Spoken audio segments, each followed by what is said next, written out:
Todo mundo já se sentiu ou se sentirá triste em algum momento da vida. A tristeza é um sentimento natural que faz parte do ser humano, mas quando ela persiste e passa a atrapalhar a rotina, é sinal de que algo está muito errado. A depressão é tema do Eureka de hoje, que começa agora.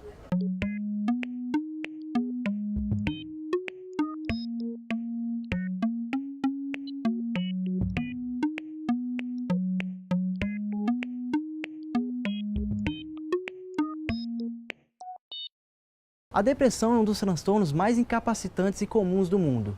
Ela atinge cerca de 322 milhões de pessoas, de acordo com a Organização Mundial da Saúde. Nos últimos 10 anos, esse número cresceu 20%. Só no Brasil, quase 12 milhões de pessoas sofrem com o problema. Depressão é um termo que às vezes é utilizado pelas pessoas de uma forma genérica para falar sobre alterações de humor. A depressão maior é um transtorno psiquiátrico, um transtorno do humor, que é caracterizado por diversos sintomas, entre eles o humor deprimido, a baixa da energia, a modificação dos pensamentos, alterações do sono e do apetite. Ela tem um componente biológico, herdado na maioria das vezes, e um componente reativo, ou seja, ela pode ser desencadeada ou agravada por fatores ambientais. Mas na maioria das vezes a depressão é confundida com alterações do humor que são naturais. Então é natural que a gente fique triste quando a gente tem uma perda, quando o nosso time perde, quando a gente termina um relacionamento, se a gente vai mal em uma prova.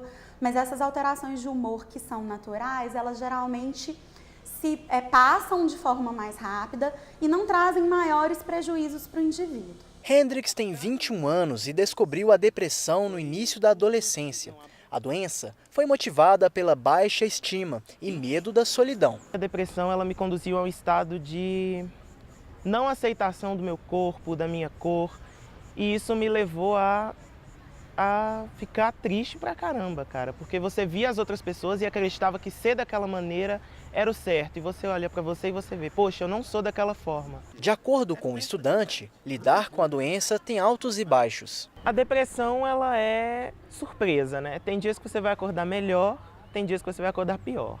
Você tem que saber que vai acontecer e tem que saber lidar com isso.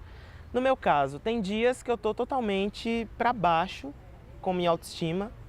Isso me atrapalha muito. Tem dias que eu não consigo conversar olhando no olho das pessoas, porque eu sempre vou pensar, ela está reparando isso ou aquilo no meu rosto, na minha pele, no meu cabelo.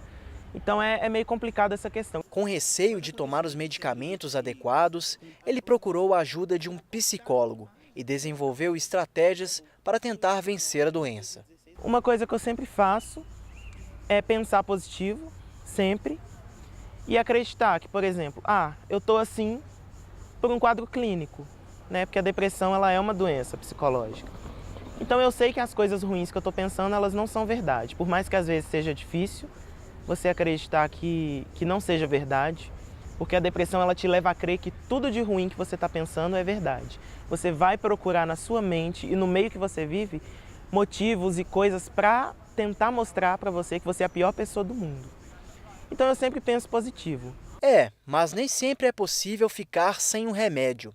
Aliás, quando recomendado, o remédio deve ser visto de uma forma positiva. O diagnóstico de depressão é feito por um profissional de saúde, idealmente um profissional de saúde mental, mas não obrigatoriamente.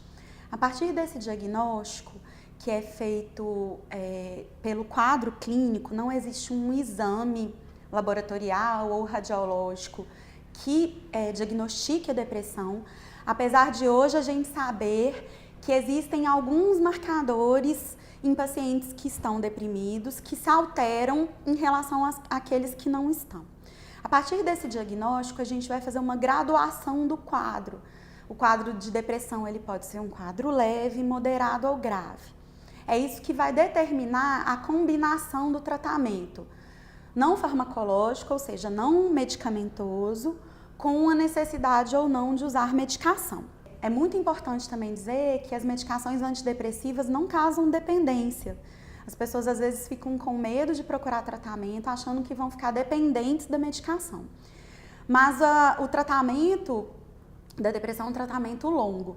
Então, para que essa melhora seja garantida, a gente precisa de usar vários meses a medicação. Então, isso às vezes é confundido com uma dependência do remédio. A alegria típica da infância também pode ser comprometida pela depressão.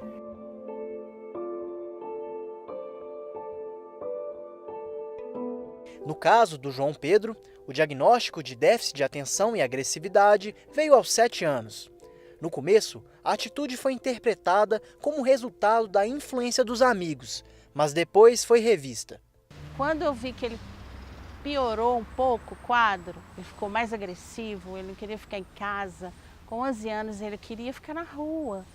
E aí eu tive a notícia na escola que ele cortou o braço, junto com outros colegas, sabe? Então, a princípio eu achei que fosse coisa de acompanhar a cabeça de amigo, mas logo percebi que não era, porque ele desenhou o desenho da baleia no braço. E foi justo na época que estava muito passando no jornal, a mídia tratando muito desse assunto de baleia azul, aí que eu fui procurar saber, né, de perto o que era, e deparei com uma situação bem difícil. E ele já estava no quadro de depressão aguda e grave. A baleia azul identificada pela mãe foi associada a um jogo que incentivava o suicídio. Auxiliada por outras mães que passam pelo mesmo problema, Delane procurou ajuda psiquiátrica para o filho. A importância foi suma, né? Porque além de ajudar o menino, né, a psicóloga muito boa, e no início conversava muito, né, trazia ele para perto do tratamento, porque ele não queria. Nos primeiros dias ele queria pular o muro do hospital para ir embora. Chegou a entrar dentro do ônibus, pegou qualquer ônibus. Eu que pedi o motorista para parar e levei ele de volta. Então foi difícil para ele aceitar, né? E aí com o acolhimento que nós recebemos lá, ele conseguiu fazer o tratamento. Hoje está com 1 ano de tratamento. Então foi muito bom. E além dessa acolhida para ele, para mim também foi importante, porque eu comecei a ver coisas que eu não via, sabe, na relação mãe e filho.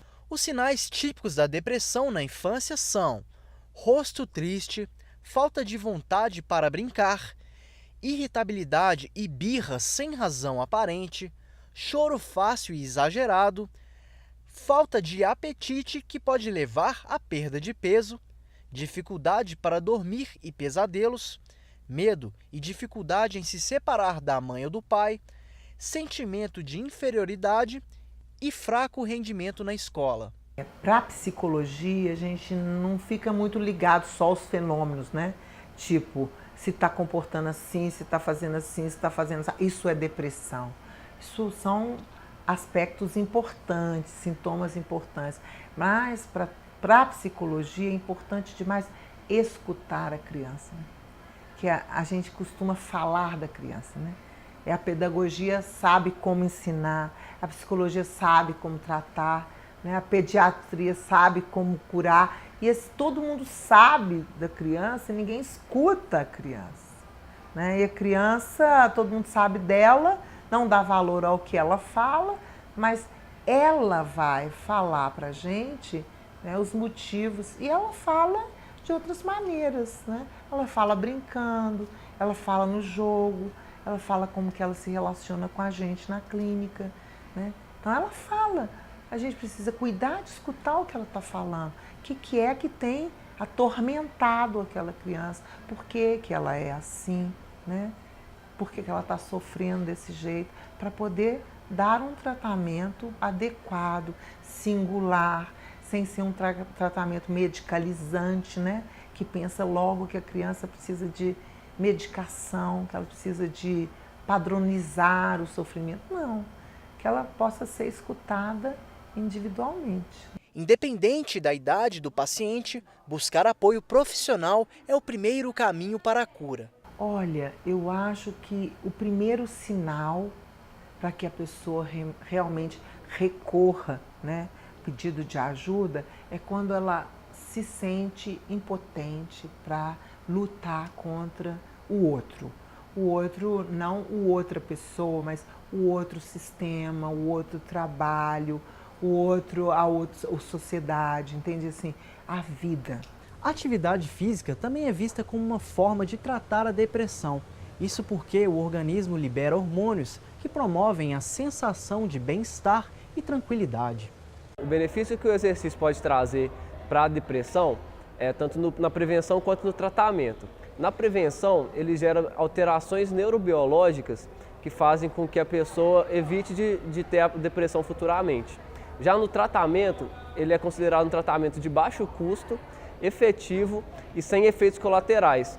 Por isso que ele é muito indicado para pessoas que têm depressão. Os efeitos antidepressivos da atividade física fizeram com que a Cleonice deixasse a depressão para trás. Hoje eu sou uma pessoa bem mais feliz, bem mais ativa, consigo desenvolver as minhas tarefas diárias também muito bem, porque quando eu chego em casa eu chego com uma energia boa, com muita disposição.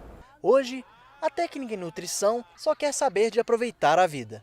Eu fico pensando, o que eu vou fazer na minha casa sem atividade física, sem sair de casa, sem conviver com as pessoas.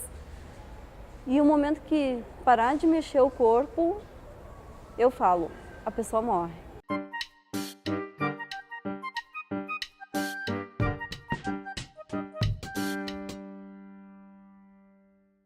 Um estudo publicado pela revista científica britânica The Lancet Psychiatry mostrou que pessoas que sofrem há mais de 10 anos com a depressão e não fazem o tratamento adequado acabam sofrendo uma modificação na estrutura do cérebro. Segundo a publicação, essa alteração é similar à de doenças degenerativas como o Alzheimer, que altera o cérebro de maneira não totalmente conhecida, deixando os medicamentos disponíveis ineficazes. O Eureka terminou. Se você quiser rever este ou outros programas, é só acessar o nosso canal no YouTube. Um abraço e até a próxima. Tchau!